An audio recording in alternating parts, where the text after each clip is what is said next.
Hello guys, আসসালামু আলাইকুম। কেমন আছেন সবাই? আশা করি ভালো আছেন। আজ আমি আপনাদেরকে রুই মাছ, ছোট আলু আর টমেটো দিয়ে রান্না করে দেখাবো। এজন্য চুলায় একটা কড়াই বসিয়ে দিয়েছি, দিয়ে পরিমাণ মতো তেল পেঁয়াজ দিয়ে আমি পেঁয়াজটাকে ভেজে নেব।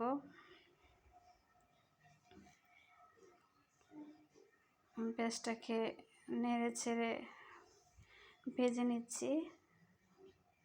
এখন আমি এখানে পেঁয়াজের মধ্যে লবণ দিয়ে দিচ্ছি, তাতে করে পেঁয়াজটা তাড়াতাড়ি ভাজা হয়ে যাবে।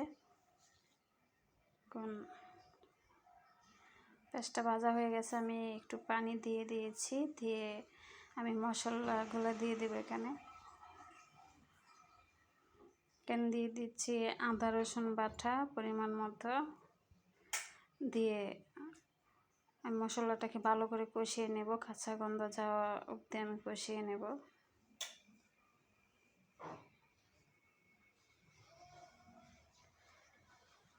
যে কষানো হয়ে গেছে, এখন আমি গুঁড়া মশলাটা এখানে অ্যাড করে দেব।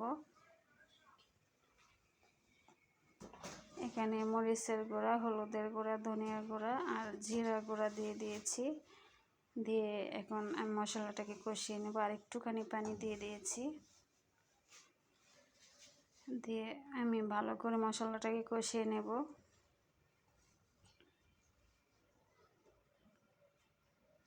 মশলাটা কষানো হয়ে গেছে, এখন আমি ওই দেখুন টুকরো টুকরো করে রাখা রুই মাছগুলো দিয়ে দিয়েছি। এটা বড় রুই মাছ।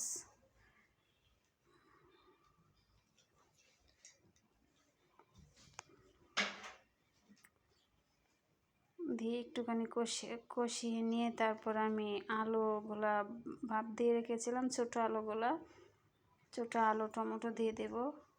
এখন একটুখানি নেড়ে ছেড়ে দিয়ে তারপর এখানে আমি ভাপ দিয়ে রাখা আলুগুলা দিয়ে দেব। আমি আলুগুলা বেছে কুচি ধুয়ে পরিষ্কার করে আমি ভাপ দিয়ে নিয়েছিলাম, দিয়ে দিয়েছি। এখন এই যে এইভাবে টুকরো করে কেটে রাখা টমেটোগুলো দিয়ে দিয়েছি, দিয়ে আমি নেড়ে ছেড়ে মাছের সাথে কষিয়ে নিচ্ছি আলু আর টমেটোটাকে।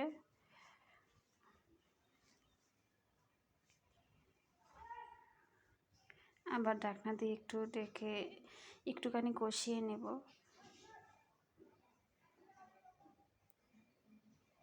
আমি একটুখানি নেড়ে ছেড়ে দিয়ে আমি ঝোল দিয়ে দেব। কষানোটা হয়ে গেছে, দেখুন তেল উপর থেকে বেশ উঠেছে। এখন আমি পরিমাণ মতো ঝোল দিয়ে দেব। আমার রান্নাটা যদি আপনাদের ভালো লেগে থাকে তাহলে আমার চ্যানেলটা সাবস্ক্রাইব করে লাইক দিয়ে কমেন্ট করে আমার পাশে থাকবেন প্লিজ। আর আপনারা যদি আমার পাশে থাকেন তাহলে আমি আরও এমন ভিডিও বানাতে সাহস পাবো। এই আমি ঢাকনা দিয়ে ঢেকে দিয়েছি, ঢাকনাটা উঠিয়ে নিয়েছি। এখন আমি কাঁচামরিচ দিয়ে দেব।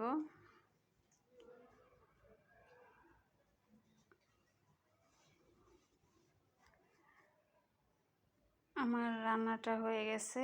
আমার রান্নাটা যারা যারা দেখছেন আপনাদের সবাইকে অসংখ্য ধন্যবাদ। আর যারা আমার চ্যানেলটা সাবস্ক্রাইব করেছেন তাদেরকে অনেক অনেক ধন্যবাদ। এর মধ্যে দেখুন আমার রান্নাটা হয়ে গেছে। আর আমার রান্নাটা কেমন হয়েছে এটা কমেন্টে জানাবেন প্লিজ। আর আমি গুছিয়ে কথা বলতে পারি না, সেজন্য ক্ষমার দৃষ্টিতে দেখবেন।